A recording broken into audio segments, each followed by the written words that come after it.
গাংনী উপজেলার ছাতিয়ান গ্রামের মাছচাষী জুয়েল রানা আলগামন উল্টে নিহত হয়েছে।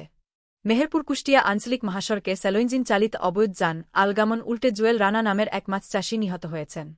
আজ শনিবার সকাল 7:30টায় গাংনী মাছের আড়তে মাছ নিয়ে আসার সময় এ দুর্ঘটনা ঘটে।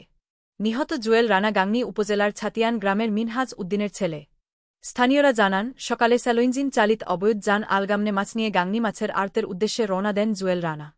পথিমধ্যে চোকতলা নামক স্থানে পৌঁছলে আলগামনটির অ্যাক্সেল ভেঙে নিয়ন্ত্রণ হারিয়ে উল্টে যায়। এতে সড়কের উপরে ছিটকে পড়ে গুরুতর আহত হন জুয়েল।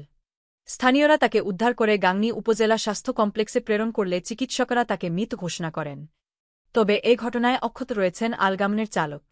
গাংনী থানা ভারপ্রাপ্ত কর্মকর্তা ওসি বানী ইসরাইল জানান, ঘটনাস্থলে পুলিশ পাঠানো হয়েছে। এ বিষয়ে পরবর্তী আইনানুগ ব্যবস্থা গ্রহণ করা হবে। মুজিবনগর খবরে নিউজ এর জন্য যোগাযোগ করুন।